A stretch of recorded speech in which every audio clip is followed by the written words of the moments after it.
Welcome back, everyone. Welcome back to another week, another edition of the Korean StarCraft League, week number 38. I'm, of course, host Light VIP, and with me, I'm joined by the lovely people in the chat and these lovely players that we have before you as well. It's good to see you again. Good to be back. And this is something a little bit different. This event, of course, the KSL, was hosted over the weekend. It was hosted on Saturday, but we were also quite busy on Saturday. Saturday in the morning was when we were covering, I believe, the IEM European closed qualifiers for Katowice. So in the morning we were covering that, and in the evening we were covering WTL, World Team League. And KSL was in between that. KSL was in between IEM and in between WTL. And initially I was like, no, yeah, I'll do it all, papi. I'll do it all. That was before the European qualifiers lasted 6 hours. It was a very long qualifier. It was longer than all the others, actually. It was longer than the NA qualifiers and the Korean qualifiers as well. So I was not expecting it to go on for that long. I was hoping that it would end a little bit earlier so I could actually get a couple of extra hours of sleep.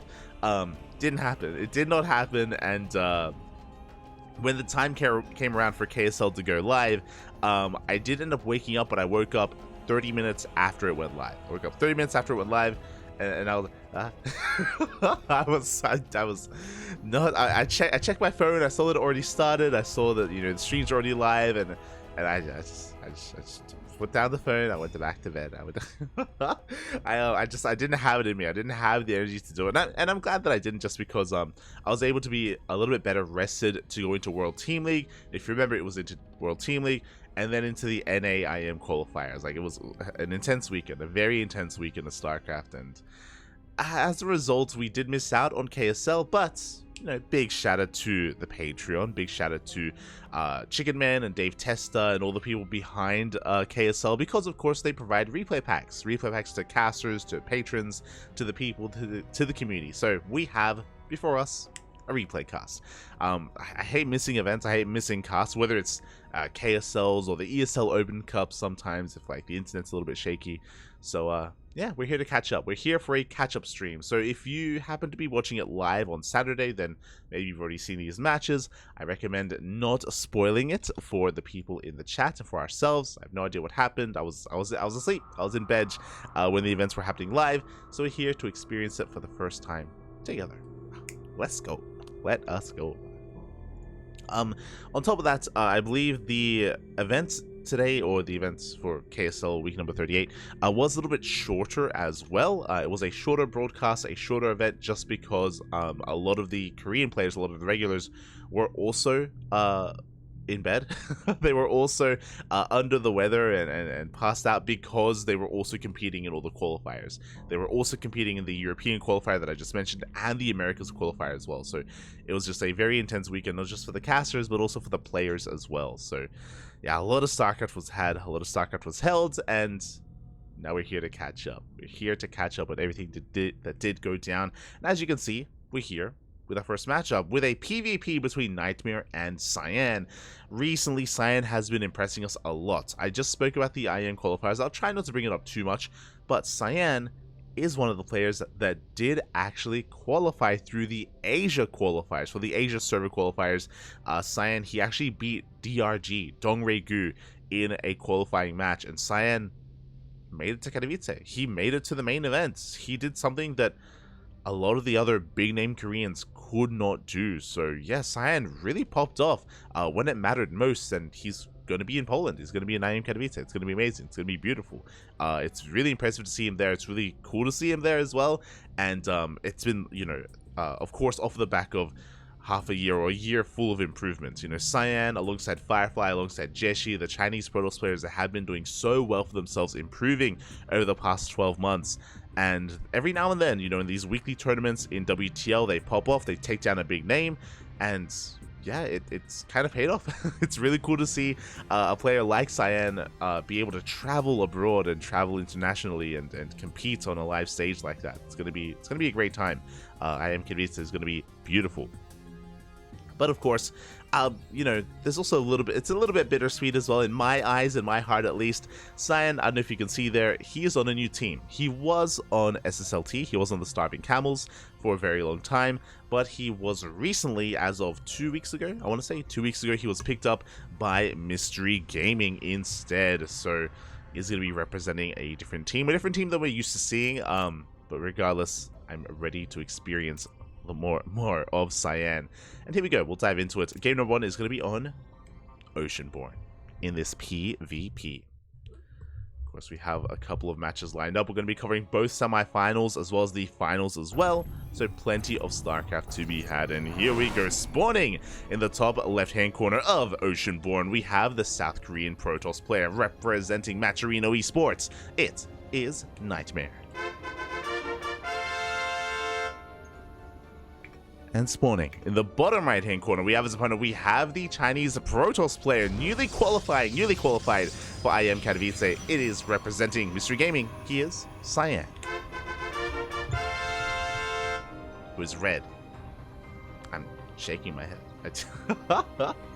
It always bothers me whenever we cast a player that is like correlated to a color. You know, there's Cyan, there's Azure, there's Crimson as well. To name the 3 off the top of my head.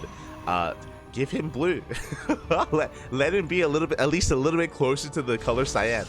Shaking my head. For now, though, is just going for a probe scout. We have a double gate opener set up here by Cyan. Likewise, we have a double gate opener set up by NightMare. We have our gateways on top of the ramp, as to be expected in a mirror matchup like this in a PvP. We have spoken about this.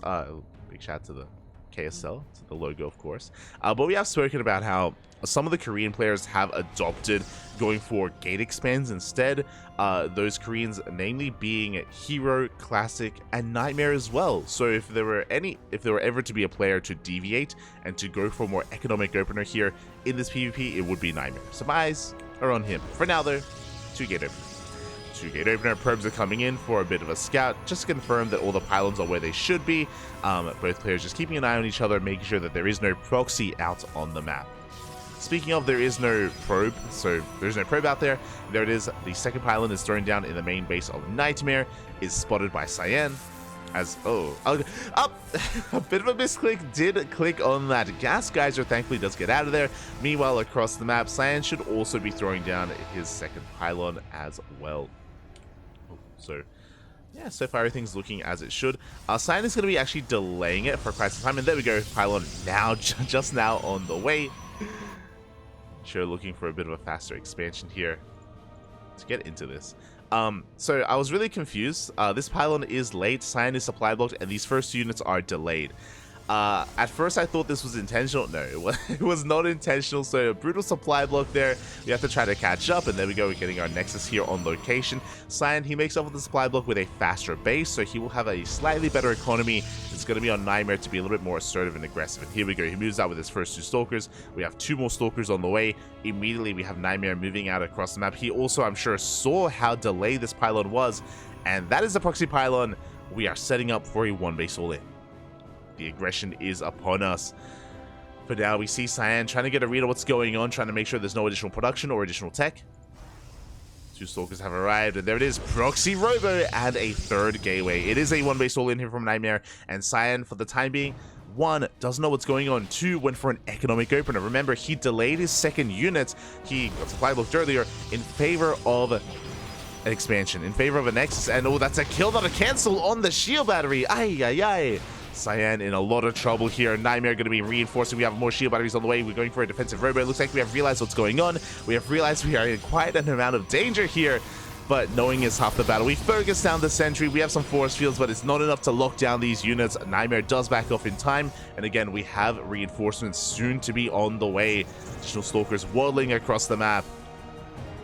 Cyan, he needs more time. Does have a shield battery on the high ground. Shield battery soon to be on the low ground with an overcharge available as well. That will help.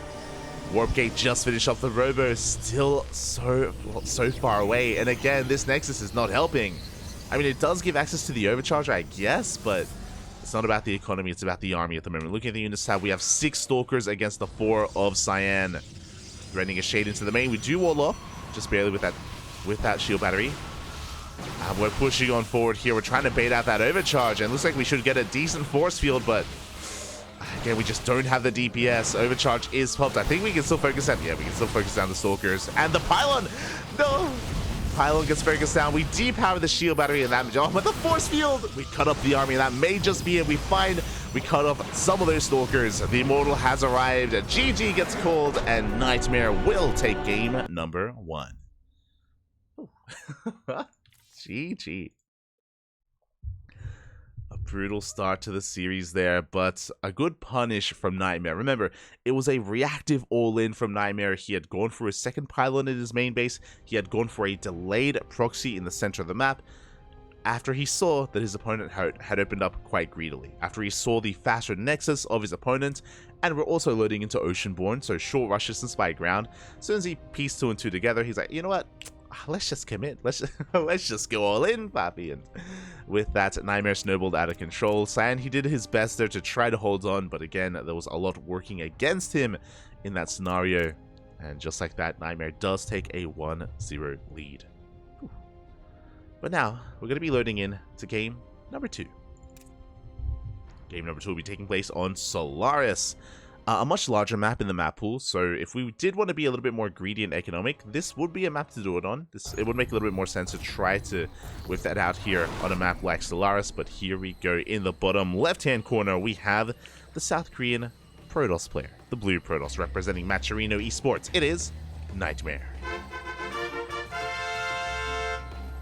And this morning, in the top right-hand corner, we have as opponent, we have the Chinese Protoss player, the red Protoss, representing Mystery Gaming. Down in this series, there we go. Down in this series, looking to fight back, it is Cyan.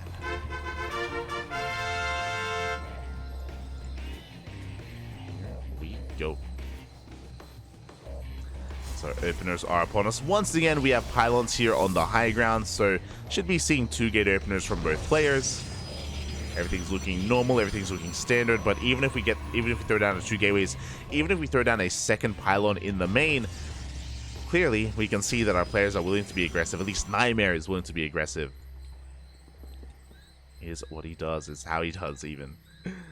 Again, NightMare, one of the more aggressive Protosses in Korea. I mean, I say that, really they're all aggressive. I think the only one that's slightly more passive is Creator. He's a little bit more macro-oriented. But outside of Creator, you know, NightMare, Classic, Hero, they all wish to be in your face. Probe Scout's going to be coming in. And as we get our scouts off, a big shout out as well to the Korean StarCraft League, to KSL. Didn't mention it, but there is a command in the chat if you wish to support the KSL as well. I'll just exclamation mark KSL in the chat, and you can get a link to the Patreon. So if you want these replay packs yourself, then you can do so by becoming a patron. I think they have some other rewards as well if you want to take part in, if you want to support it in another way. But again, big shout out to the Korean StarCraft League, to Chicken Man, and to Dave Tesla as well. They do quite a lot here for the community, specifically for the Korean community. Oh, meanwhile, where are we going? This probe here being sent out towards the center of the map, going for a proxy pylon towards the left-hand side. So, interesting. We did have 2 pylons here from Cyan. He reveals his second pylon placement, so NightMare believes that everything is normal, when we can see it's anything but. This pylon is not a fake proxy pylon. I believe we should be committing with this. We should be. Because otherwise there's no reason to throw down a 3rd pylon out of the map if we already had 2 back at home. This probe, yeah, is going to be forced back, and I believe we should be pivoting in that direction for now. Going for a pylon, going for a block. It's going to be double Stalker here from NightMare. We have double Adept from Cyan. Not just double Adept, we have a 3rd and 4th Adept on the way as well. Now these Adepts, they should be shutting down this probe, and there we go. Immediately we do back off, we pivot away, we go to this pylon. As we mentioned before, this pylon was thrown down for a reason, and it should be for, I imagine, a reinforcement point, for I imagine a proxy gateway, but we'll see if we go do something crazy and go for a robot. For now, the Adepts, they do make it back. Again, shading towards that main base. Stalkers trying to keep up here with the movement. And for now, we can actually work our way through. Oh no! But we have additional Stalkers rocking up, forcing the recall as well. We do race back home. Meanwhile, we do have the robo on the way. We have a robo back at home, which means this should be a gateway across the map. With this robo-based opener, it's looking actually not committed. We have a shield battery. focusing down the pylon. We're not going to be doing anything with this. Maybe we assumed if NightMare was being more economic, we could try to punish him. But yeah, we're just going in for a scout. Okay. The aggression doesn't stop. Because NightMare, we have Blink on the horizon. And, you know, I assumed that Cyan would be the aggressor this time. No. It's going to be NightMare. How could I doubt him? Part of me was like, no, yes, NightMare, he's going to try to expand and take a natural base. No, Bobby, no. There's a proxy gateway, so it's going to be 3-gate Blink out of NightMare. And he has the Stalker advantage in a head-to-head fight. He does have more firepower. He's already focusing on one of those Adepts. Adept does go down. We have a shield battery on the low ground. Second Adept falls as well. And the shield battery, that's a kill, not a cancel, and we're snowballing out of control. It's becoming far too much, far too quickly. Again, these Adepts, they're designed to harass. They're not designed to fight. Not like this. And this is already paying for itself. Already getting far too much done. Cyan, supply block. We have a robot. Sorry, we have an Immortal on the way. The Immortal will help. But we will have to cancel this expansion. There's the cancel. We don't have high ground vision. And from here, we're just expanding. So NightMare, he's not all in. It's not a 4-gate, for example. He's just containing his opponent to one base. And getting ahead economically behind it. With that Nexus. Robo's on the way. Defensive Robo to get defensive Immortals or to get a Warp Prism is in production. I believe NightMare hasn't even seen the Immortal yet. He's not really sure what he's up against until now. He does get eyes on the Immortal. The Blink is done. We had a really good force field, but the Blink does counteract that.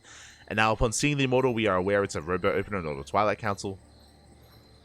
We can delay the Observer. Meanwhile, 2 Adepts, they shade into the main. Cyan getting some counter damage done. Gets into the main base. Probes are going down. We're forcing a recall. Very nicely done. And NightMare, to begin with, didn't really have a high worker count. He's down to 16. His economy in shambles. He's going to get a sentry. Nice kind of force field. NightMare, he's down to 7. He's down 10 workers compared to Cyan. Cyan, he can recover. He's up to 2 Immortals now, and he's pushing out. Is pushing out. Has it come across the proxy. He's going to be able to shut it down. The Immortals, again, they have arrived. They force back NightMare. NightMare has to respect it. I'm loving that we are peeling away a couple of Adepts here, hiding them on the right-hand side. Going to try to shade in whenever they can. Can we get the sentry? Oh! Try to focus it down. We do not get it. Sentry does survive. Prism has arrived as well. Behind the setups, they shade in once again. They get 1 probe. But again, Cyan, he does have a worker lead. He's expanding, taking his natural, moving out through the center of the map. As he moves out, NightMare has eyes on this, and he comes in. He moves in with those Adepts. So even though Cyan currently has a worker lead, that may soon be about to change. There's no probe to wall off. The Adepts, they will make it into the main base. We force a recall. Cyan taking this very seriously, and just like that, NightMare, he alleviates the pressure. He's got additional warp-ins, and he's the one moving out once again. He comes across the pylon, actually. Warp Prism making his way into the main. Adepts will be able to dive into the main base as well. NightMare, he's not out of this. Getting a 3rd Immortal. Gonna be threatening a shade into that mineral line. We don't commit. Prism gets in. And Adepts are going to wreak havoc here in the main base of NightMare. But he catches some Stalkers. Big pickoff. 3 Stalkers do go down. Across the map, we do have a defensive warp in. The Adepts are forced out. NightMare looking at the unit tab. He's got 14 Stalkers to the 3 of his opponent. No shield battery. No shot. No shield battery. No overcharge. This base is looking very vulnerable. Now we throw down a shield battery, but it may just be too late. Again, with this amount of Stalkers, we could just focus down these Immortals, but no, we actually have high ground vision. We can go into the main. We dive into the main base instead. Cyan, he's able to keep up. Is in position. We now have 3 Immortals. And they're going to town on these Stalkers. Oh my god. Did I say 3? I meant to say 4 Immortals. Not doing too badly here. We're holding. Cyan's army is less mobile, but so far he's able to keep up with the rotations. Meanwhile, the Prism across the map does get caught out. You see NightMare trying to shut it down. Force Field is getting into its own immortal production. And NightMare, he's been probing up behind this. He's still behind economically, still down in workers, down in immortals, and we're about to even up those upgrades. Blink is on the way for Cyan. It's still anyone's game. Looking at the units tab, Cyan still at half the Stalker count of NightMare, but the immortals, he's got 5 immortals. That's insane. I don't know if we can stop that. That's a lot of DPS. 5th immortal still making its way across the map. I'd love to see the War Prism with this as well so we can juggle. And there we go. The Prism does meet up with the rest of the army. NightMare, can he hold on here? Can he survive this? Do force a recall just to get everything we can to defend. We have a shield battery. We have an overcharge. Good force field. We're going straight for the immortal. Good juggling out of Cyan. Keeps it alive. Blink forward. We get one of those adepts. Cyan, as he postures, he's taking a third. He's containing his opponents, just checking, making sure there's no third base here on the right-hand side. Going for a warp in.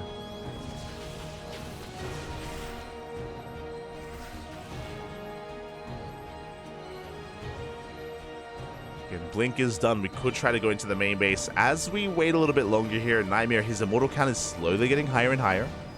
3rd immortal on the way. Pull off this defense so far. Good force fields, good juggling. Oh, once again, keeps the immortal alive. Forces the overcharge. His position going to be that much weaker. Trading 1 for 1. At the same time, NightMare going to try to move out with a couple of adepts. Does pick off the observer.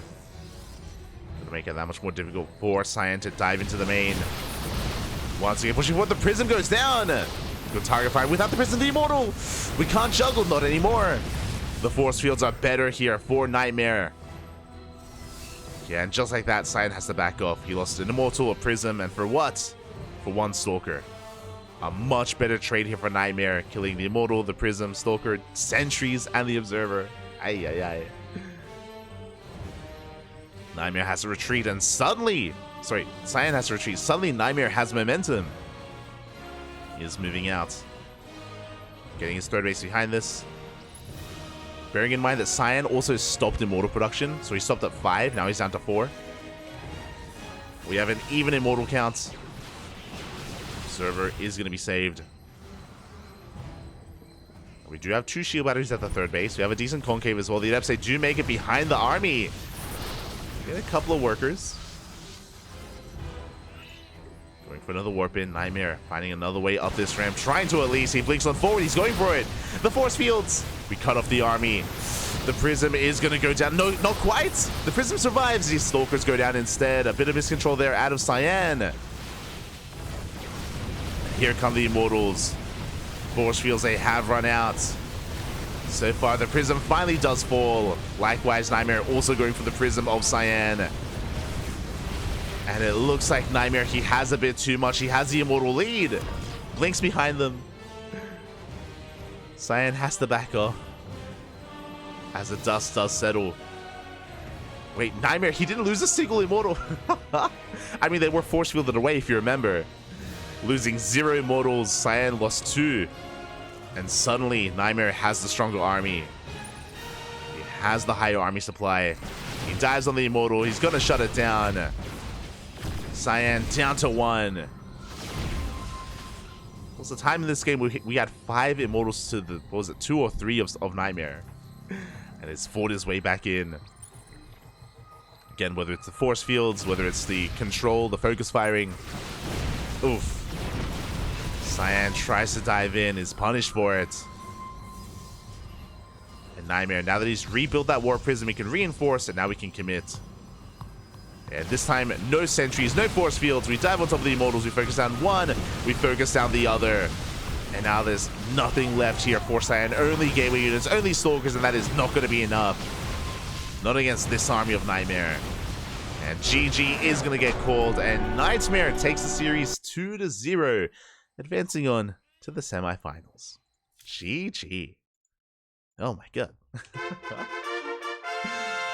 GG, well played. That was a bit back and forth. Not gonna lie, Cyan had momentum at some point. He had the advantage when he was able to take map control, when he was able to force back the army, when he protected his bases and he was able to start asserting his dominance across the map. But yeah, his push was a little bit lackluster. Some of the force fields and some of the control was a little bit lackluster as well. And NightMare, he was able to, with the defender's advantage, able to take a fight and able to snowball out of control instead. GG.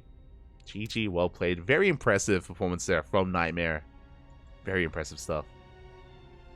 Oh. Do love to see it. I never get why they don't just go charge after Blink versus Immortals. That is commonly done in a longer game, in a game where you actually have like a third base up and running and have like a solid economy to sustain warp-ins. That is usually done if we get a longer game, but in a game like this where it's a lot more chaotic, a little more in your face, our players, they deemed it that they couldn't quite invest into those charge lots, and they just had to keep on pumping out Immortals and Stalkers. But yes, typically in a more standard PvP, you transition to charge lots, and then we go into Archons, right, to counter the charge lots, and you get into Disruptors, right, you get more of a back and forth. That is true, that is applicable in a more normal game. That's not wrong. But here we had hyper aggression, and yeah, GG, well played. NightMare does advance on. From here, we're going to be getting into another match, though, another quarterfinals match. It's going to be not a PvP, but a PvT instead. We're going to be loading in to Classic versus Coffee. I was giving some praise to Cyan, and I still want to give praise to Cyan. Don't get me wrong. In that last game, in game number 2, Cyan, there was definitely a moment where he could have taken that as well. Definitely had his own advantages, so you know, there's a world out there where I could easily see an ace match between NightMare and Cyan. Did go the way of NightMare. Likewise, we're going to be getting into Classic versus Coffee, and Coffee has also been looking impressive recently. I've spoken about this before, but surprisingly so, Coffee's been doing well, and what I mean by that is that Coffee did retire. He retired at the start of the year. He was on Invictus Gaming, and after the WTL summer season wrapped up for 2022, Coffee did announce his retirement. He left IG and he disappeared for like 2 months. I want to say around 2 months. And then I remember it was during a Kung Fu Cup where I saw Coffee on the bracket for the first time in a long time, and I was like, is that the real Coffee? Is he back? Is he actually competing again, or is this like a one-off thing? And then week after week, he'd be there for Kung Fu Cups, for not just Kung Fu Cups, but the ESL weeklies as well. And then it was announced that he joined a new team, that he joined Little Fairy. So yeah, Coffee, he had stepped away for a while, come back, and in his return, he's actually not looking too bad. He was able to have a deep run and come second in the summer season of ESL Masters for the Asia region. He came second only to Oliveira. And even the most recent winter season, Coffee didn't do too badly either. Made it into, I want to say, the top 4, if I'm not mistaken. So yeah, he's been improving and doing well for himself. We've seen him upset and take down some big names, but now he's up against Classic. Classic, he is top 2 Protoss in Korea. You know, it's Classic and Hero. Those are the 2 Protosses that we really look to in Korea. Obviously, there's more. There's NightMare, there's Creator, yes, but it does feel like there is a bit of a gap, and the Classic has cemented himself as top 2 in Korea. So this is not going to be easy, but I'm ready for it. I'm excited. Let's go.